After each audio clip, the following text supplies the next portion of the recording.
Olá, amigos da Associação Espírita Caridade. Sejamos todos muito bem-vindos a mais esse trabalho de exposição doutrinária. Hoje nós vamos conversar um pouquinho sobre a parábola do bom samaritano. Para que nós possamos nos ambientar naquele tempo onde Jesus esteve andando por esse orbe, imaginemos se nós tivéssemos essa oportunidade hoje de estarmos caminhando e daqui a pouco enxergamos Jesus ensinando, pregando, que maravilha seria. E para hoje, o simples fato de nós recordarmos, de nós tentarmos imaginar esses ensinamentos trazidos por Jesus já é maravilhoso. Nós nos sentimos muito bem quando falamos sobre Jesus. Então, para que nos ambientemos sobre as circunstâncias em que Jesus trouxe a parábola do bom samaritano, é interessante nós sabermos por que ele usou o samaritano nessa parábola como podemos chamar de herói da parábola. Porque naquele tempo os samaritanos eram considerados hereges pelos judeus. Eles não se davam, tinham uma rixa. Mas não era uma rixa como nós conhecemos hoje, entre times de futebol, entre países vizinhos. Era muito grave, os samaritanos eram considerados hereges. Isso acontecia desde o tempo em que, quando vieram as 12 tribos, e se instalaram 10 tribos no norte, que foi então a Samaria, e 2 tribos no sul, em Jerusalém, que são as tribos de Judá. Eles viveram todos em harmonia no tempo do rei Saul, do rei Davi, do rei Salomão. Mas quando o rei Salomão morreu, então houve essa cisão entre as tribos do norte e as tribos do sul. As tribos do norte foram invadidas pelos babilônios, pelos assírios. Os seus moradores deram sumiço nos samaritanos e foram trazendo outras pessoas de outros povos para então ficarem vivendo ali. E houve então uma mistura de samaritanos com pagãos. E essas pessoas acabaram se relacionando, acabaram absorvendo alguns hábitos. E também uma questão muito grave, que eles vinham a Jerusalém, que era bem longe, eram 150 quilômetros mais ou menos, para as principais festas, porque o Templo de Jerusalém era considerado o único onde se poderiam fazer seus sacrifícios. Era considerado na época que Deus morava ali. Então não havia outro local para se fazerem essas ofertas, esses sacrifícios. E foi construído um templo lá na Samaria. Isso foi considerado herético, terrível. Então, eles se odiavam. E os samaritanos, por si, também odiavam os judeus. E isso vinha de muitos anos. E quando Jesus estava se preparando com seus discípulos, seus apóstolos, para ir a Jerusalém, já antes ali daqueles acontecimentos, né, no final do seu messiado, quando eles iriam para Jerusalém na Páscoa, eles poderiam ter ido por um caminho muito mais curto, pela beira do Rio Jordão, que era um caminho mais curto, mais agradável. E Jesus disse, não, eu tenho que passar pela Samaria.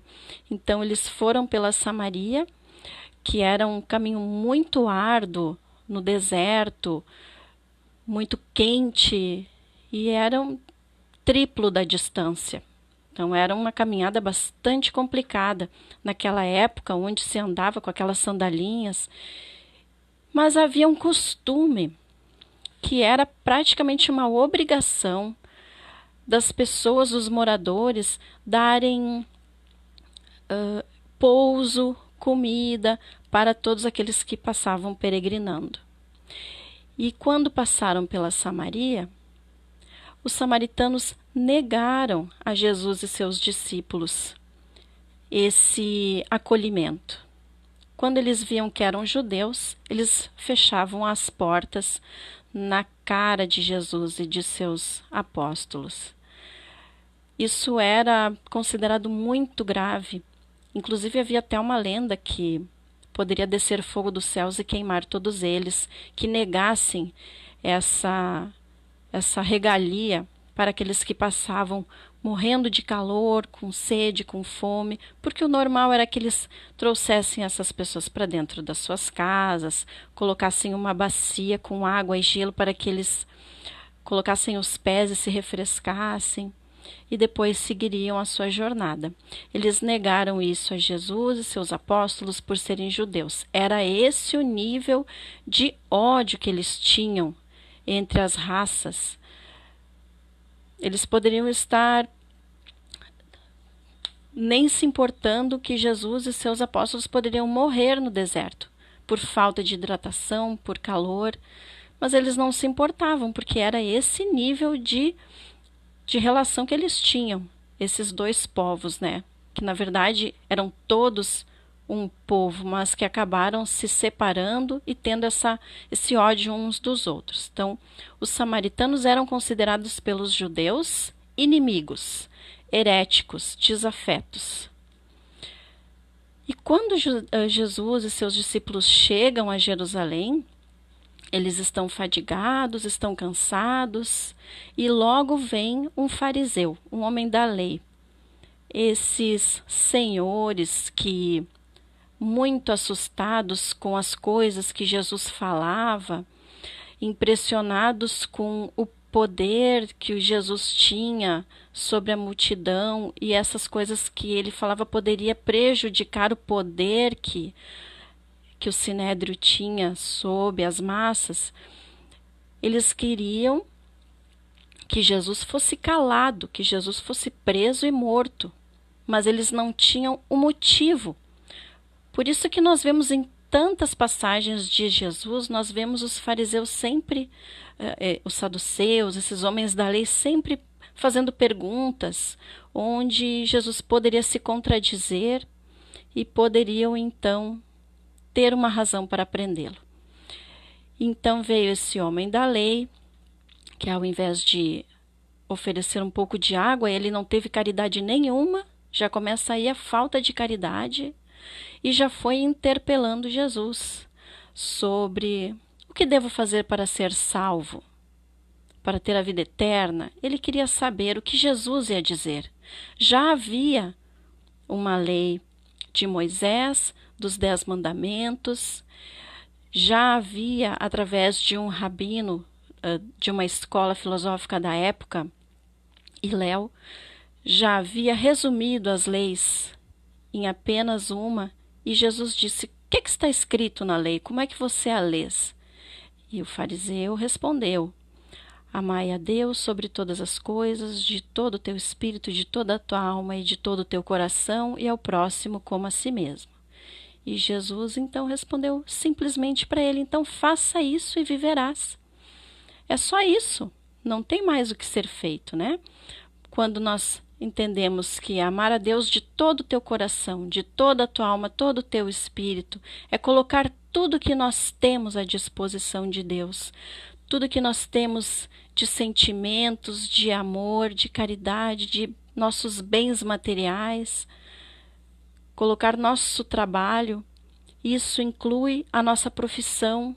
É claro que muitos de nós executam uma profissão para sustentar as suas necessidades físicas, para sustentar, pagar as contas no final do mês, sustentar a sua família de forma digna, mas nós fazermos isso com um sentimento de gratidão a Deus, muda muito, muda principalmente o nosso estado, o nosso sentimento e a nossa gratidão enquanto estamos ali trabalhando.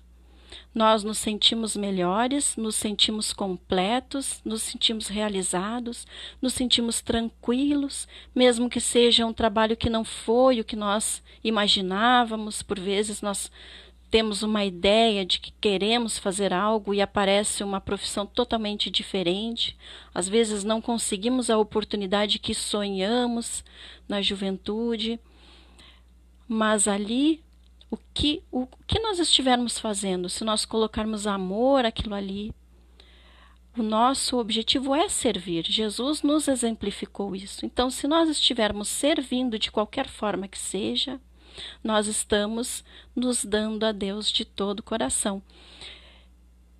Mas aí o homem da lei replica: e quem é o meu próximo?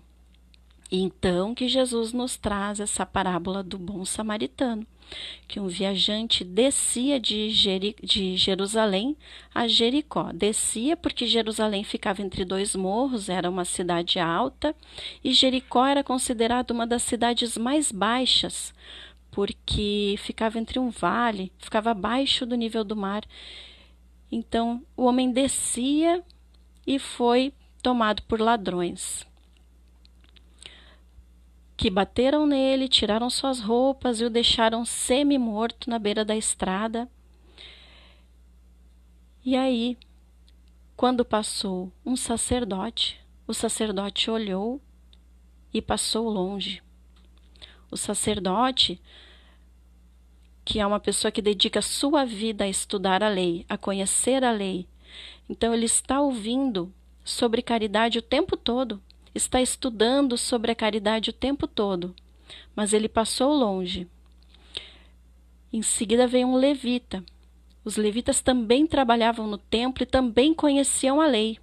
Sabiam a teoria da caridade, tanto quanto os sacerdotes, sobre fazer o bem, sobre o amar ao próximo, sobre o amar a Deus sobre todas as coisas e ao próximo como a si mesmo. Eles conheciam intelectualmente todas essas teorias, mas ao verem aquele homem semi-morto, sem roupas, ferido na beira da estrada, passou também ao longe.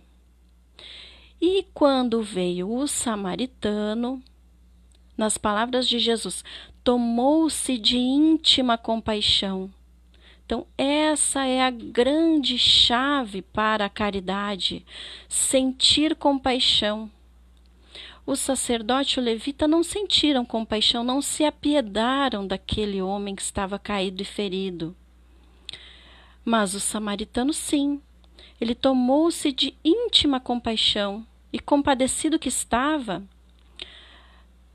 deitou o homem no seu cavalo, após ter passado vinho e azeite nas suas feridas, ou seja, o vinho fez o papel do antisséptico, porque contém o álcool, o azeite para anestesiar as feridas, colocou o homem no seu cavalo, levou-o até uma hospedaria, deixou 2 denários para que o dono da hospedaria cuidasse do homem e que, se faltasse dinheiro, quando ele voltasse, ele pagaria o restante.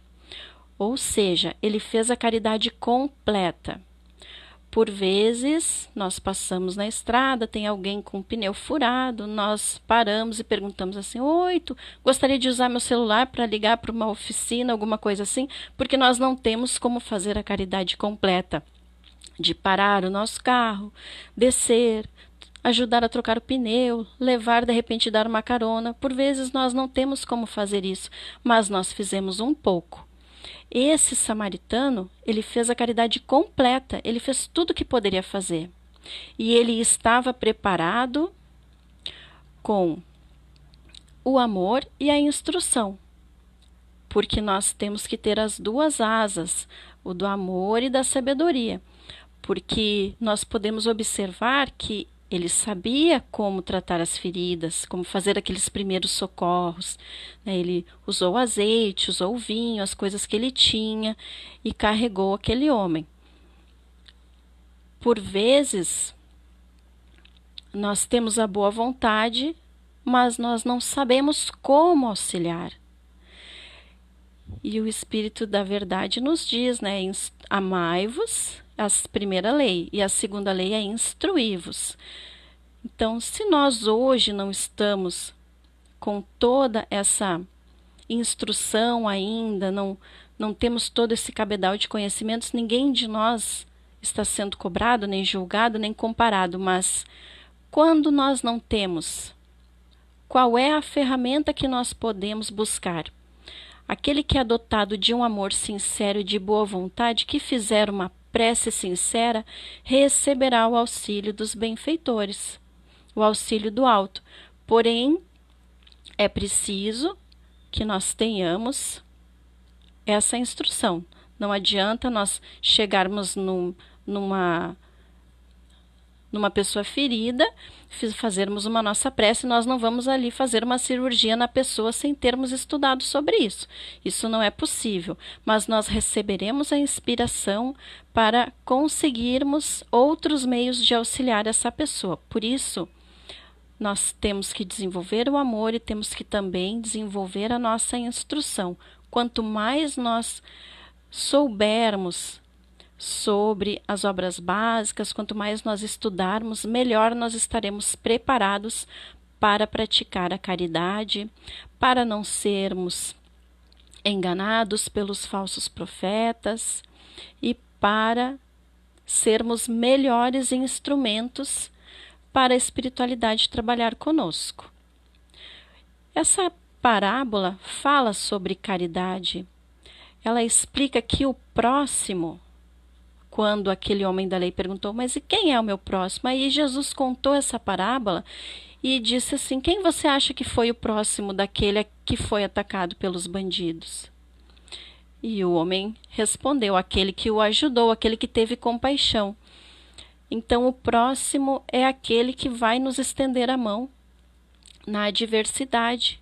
E quando nós estivermos na posição de ajudar, nós temos que também não escolhermos aqueles que são afins, aqueles que nós gostamos, mas ajudar sem olhar a quem. E essa parábola, como todas as outras que Jesus nos traz, ela tem vários outros ensinamentos. Ela não fala só de caridade, mas ela fala também sobre o nosso julgamento.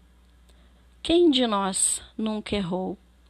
Quem de nós nunca deixou de prestar assistência por estarmos imersos nos nossos próprios interesses?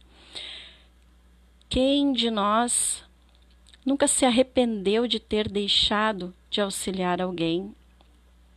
Ou de ter dito palavras rudes, palavras que magoam, que ferem, ao invés de palavras que confortam e consolam? Todos nós temos esses momentos e é obrigação nossa nos esforçarmos para evitar esse julgamento que fazemos o tempo todo. O nosso ego passa o tempo todo julgando, comparando a tudo e a todos, inclusive a nós mesmos. Somos muito exigentes conosco mesmos. E isso é fruto do nosso orgulho, se pararmos para pensar, porque nós somos espíritos ainda muito imperfeitos. Não temos condições de oferecer a perfeição, sem erros, sem equívocos. E quando nós exigimos esse comportamento ideal de nós mesmos, estamos sendo arrogantes e pretensiosos, porque ainda não temos essa condição. Mas, como diz o Evangelho segundo o Espiritismo, como Kardec nos coloca, o bom espírito é aquele que se esforça para vencer as suas dificuldades. Não aquele que é perfeito, porque nenhum de nós o é, mas aquele que se esforça, que tenta, que busca. E quando nós analisamos essa questão do julgamento através da parábola do samaritano, nós podemos começar lá com o sacerdote que passou e passou longe. Aí nós já pensamos, todos aqueles sacerdotes eram ruins? Eram pessoas baixas? E nós sabemos que não. Se nós formos analisar a situação dos sacerdotes, eles trabalhavam no templo e o pagamento deles eram aqueles materiais que vinham para os sacrifícios, né? Então, quando se matavam animais para sacrificar, aquele animal, a sua carne, ficava para o sacerdote, para o levita. como pagamento. Então eles recebiam cereais e eles tinham turnos de trabalho. Escalas, eram feitas escalas de trabalho. E cada vez que um sacerdote era chamado para o trabalho, estava escalado, ele tinha um preparo de muitos dias. Eram muitos dias sem poder ter contato com sua esposa, sem poder tocar em nenhum animal morto, nenhuma pessoa morta. Então eram vários rituais que eles tinham que se preparar para poderem trabalhar no templo. E quando o sacerdote está passando ali, nós não sabemos, talvez ele estivesse pensando: esse homem está morto. Se eu tocar nele, não poderei trabalhar no templo e não vou poder ter o meu pagamento. E talvez ele tivesse uma família aguardando, esperando por esses suprimentos. Então, nós não sabemos o que pensou esse sacerdote, mas nós já o categorizamos como ruim, assim como levita. De mesma maneira que o samaritano já era pré-julgado como herege, como pessoa inferior. E quando ele se coloca, quando Jesus coloca o samaritano na posição de aquele que foi tocado pela compaixão, aquele que ajudou, Jesus está dando essa lição da não discriminação.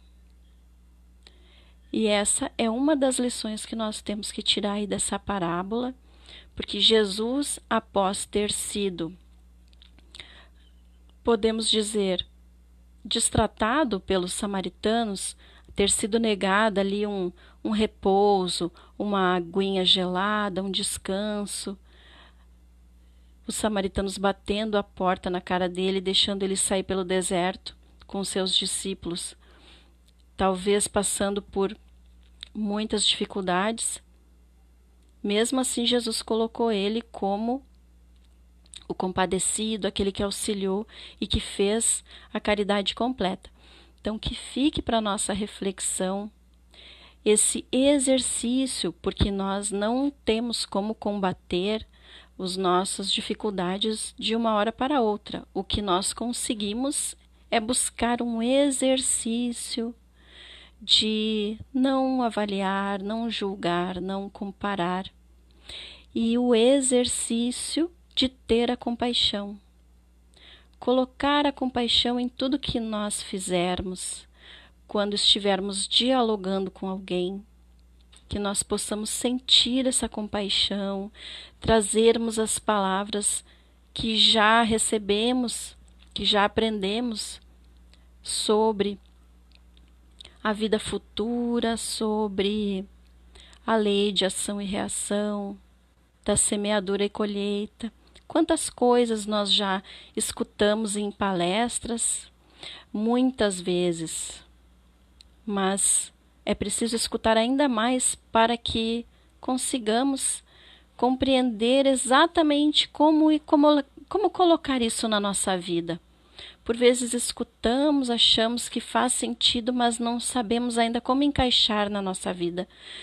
E na verdade é muito simples, porque nós não precisamos de um homem despido, semi-morto na beira da estrada para praticarmos a compaixão e a caridade.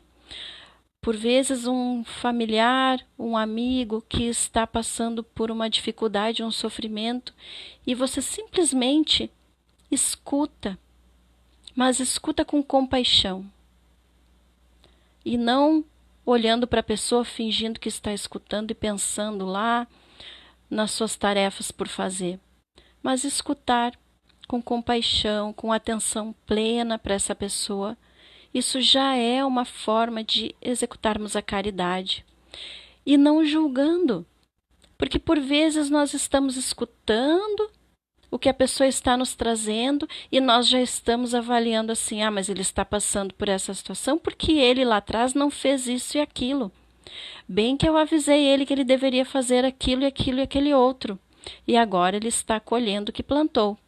Por vezes, é verdade. Por vezes a pessoa poderia ter evitado as suas dificuldades, mas nós temos que fazer esse exercício para nós, de não julgarmos, porque em nada isso vai acrescentar, em nada vai ajudar. E quando nós ficamos ainda tentando resolver o problema da pessoa, ou falando para ela, eu avisei, ou querendo dar uma solução, por vezes não é isso, é só realmente ouvir. Porque quando nós estamos falando sobre os nossos problemas e quando nós temos alguém que nos dê essa atenção, nós já nos sentimos acolhidos, já nos sentimos importantes, isso já é um conforto. E quando nós estamos falando, ao mesmo tempo nós estamos refletindo e pensando no que estamos falando. E por vezes, quando terminamos, já temos na nossa mente uma claridade, uma luz. Então é como se nós já tivéssemos encontrado o caminho correto.